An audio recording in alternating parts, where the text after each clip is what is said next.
Bismillahirrahmanirrahim. Baik teman-teman, dalam kesempatan kali ini saya jadi teringat bacaan buku yang berjudul Belajar Hidup kepada Ar-Rumi.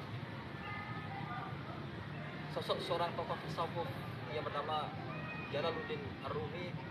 Beliau sampaikan bahwa perjalanan hidup seorang manusia itu dia akan mengalami yang namanya kesulitan yang Allah berikan terhadap hambanya.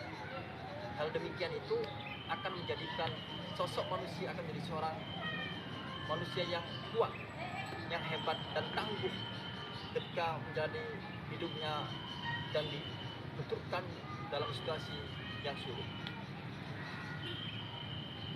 Dalam hal ini Ar-Rumi memberikan ilustrasi bahwa wujud manusia itu bagaikan sebuah bangunan rumah, di mana di pagi harinya ia akan menjumpai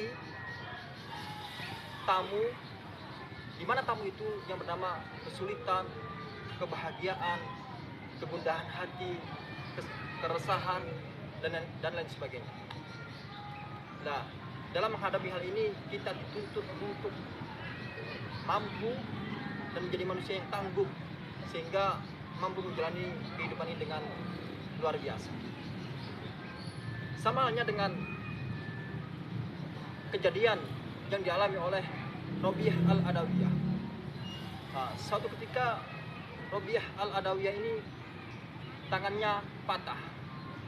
Nah, kemudian ketika dia mengalami tangan yang patah, dia tidak serta-merta mengeluh atau bahkan merintih kesakitan. Tapi yang dia keluh kesahkan adalah, "Ya Allah, saya telah mengalami patah tangan dan saya sudah mengalami penderitaan yang sangat hebat. Saya sudah menghadapi dengan penuh kesabaran, ya Allah. Tapi yang membuat saya gelisah, yang membuat hati saya gundah gulana, yang membuat saya resah itu adalah, apakah Engkau ridho, ya Allah, dengan keadaan hamba ini seperti ini? Apakah justru Engkau marah terhadap hamba?" Itu yang difikirkan oleh Robiah Al-Adawiyah. Kalau misalkan kita dalam situasi seperti itu, atau salah satu anggota badan kita jatuh sakit, menderita, kemudian apakah sikap kita seperti Robiah Al-Adawiyah? Ini kan harus butuh latihan spiritualitas yang harus kita latih sejak sekarang. Pernah suatu hari Robiah Al-Adawiyah ini jatuh sakit yang sangat lama. Kemudian datang Sufyan Ats-Tsauri. Dia ini adalah tokoh tasawuf juga dan sahabat dari Robiah Al-Adawiyah. Lalu Sufyan Ats-Tsauri ini memberikan nasihat kepada Robiah, "Hai Robiah, engkau adalah seorang hamba yang sangat dekat dengan Tuhanmu. Lalu oleh karena itu," jawab Sufyan Ats-Tsauri, "mintalah kepada Rabbmu untuk menyembuhkan penyakitmu ini." Apa tanggapan Robiah Al-Adawiyah? Justru sangat mengejutkan. Dia sampaikan, "Hai Sufyan, sakit ini dari siapa?" "Dari Allah," jawab Sufyan Ats-Tsauri.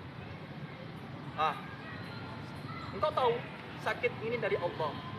Lalu apa hakku untuk meminta kepada Allah? Karena Allah menginginkan aku sakit dan aku sebagai hambanya, bagaimana hakku untuk meminta itu? Kalau misalkan Allah menghendaki aku sakit, berarti itu Allah memberikan sebuah keadaan yang itu lebih baik untukku.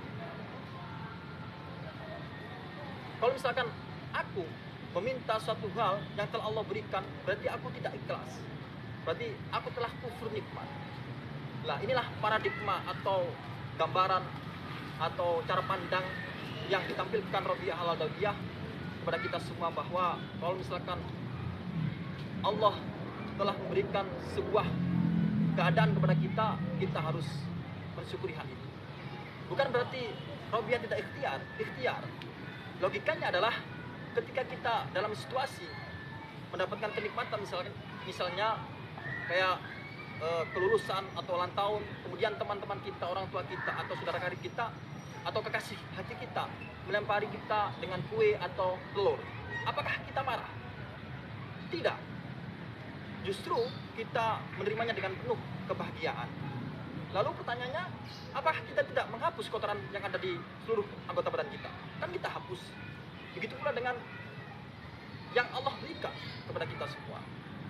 Nah, bentuk Allah berikan itu bukan berarti kita tidak ikhtiar untuk menyembuhkan penyakit, tidak, tapi kita ikhlas dan mensyukuri apa yang telah Allah berikan. Nah, hal-hal semacam ini harus kita terapkan dalam kehidupan kita sehingga kita akan menjadi hamba yang penuh dengan kebahagiaan. Karena letak kebahagiaan itu berada di dalam pikiran dan hati, bukan di dalam cara pandang yang akan melahirkan dan mempengaruhi pikiran. Itu yang harus teman-teman garis bawahi. Nah, ini sangat menarik sekali. Bahkan dalam suatu hari ketika Rabiah Al-Adawiyah ini mau berbuka puasa, kemudian beliau ingat di dapurnya ada bawang. Kemudian ketika dilihat ternyata bawang yang mau dijadikan menu berbuka puasa itu hilang, sehingga dia berbuka puasa dengan segelas air. Nah, ketika dia berpikir seperti itu, tiba-tiba burung yang ada di atas langit itu menjatuhkan satu butir bawang dan pas di depan matanya. Lalu apa yang dia sampaikan? Apa dengan serta-merta apakah dia mengambil bawang itu?